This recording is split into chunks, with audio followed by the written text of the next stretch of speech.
Hi, I'm Jonathan Harper, and I'm going to tell you a horrible story of my life. I was a lawyer for some years.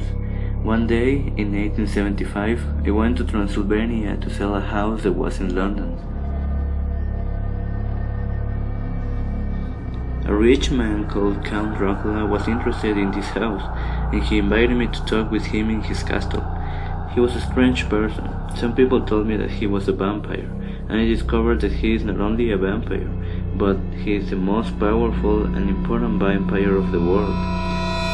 As a consequence, Dracula locked me in his castle, but I was able to escape once he left for some reason. After I got out, I went to London because I was going to get married with my girlfriend Mina. When I got out, I met with Mina in Budapest and we got married there. But when we arrived to London, we found Count Dracula in the London streets. During this time, Mina was living in the Dr. Arthur West's house. Arthur was working in Amsterdam in that moment, so in his house only was her wife, called Lucy. Lucy and Mina were staying in that house until the day which Lucy visited the churchyard, while a strange ship was in the port. In that moment, she received a bite from a strange person. The temperament of Lucy changed and got sickness. Dr. Arthur came back to take care of her house with the Professor Van Helsing. Lucy was feeling well, but a man entered to the house and beat her.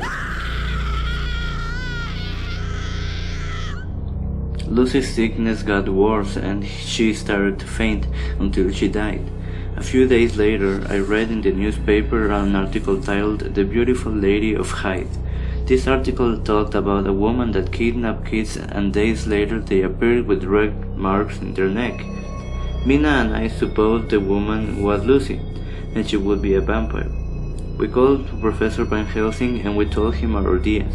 He said that we had to stop her following these steps: open Lucy's coffin, hammer a stake through her heart, and cut off her head.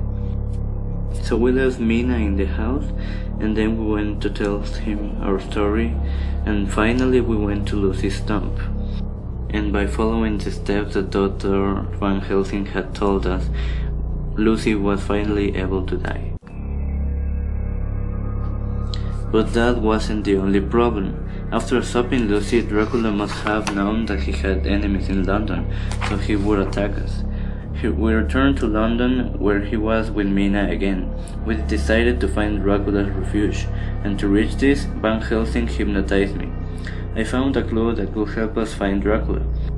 We left Mina in the house and we went to Dracula's house. When we arrived, Van Helsing put some holy bread in all of Dracula's resting boxes. Dracula didn't catch us at that moment because he wasn't in the house. When Dracula arrived, we tried to get out of the house quietly, but he saw us and we had to run. Although we escaped from the place, we remembered that Mina was in danger and we ran to where she was. We arrived later and we saw how Mina was drinking Dracula's blood. Dracula escaped. Van Helsing told us that we had to destroy Dracula before Mina died, or that she would be a vampire forever. We traveled to Transylvania. We had to go through rivers, mountains, ports, cities, but finally we found Dracula's castle. We arrived there at the same time that the cart that carried Dracula's tomb. We stopped the cart, took Dracula's box, opened it, and hammered a stake to Dracula's heart as we cut off his head. The terrible story of Dracula had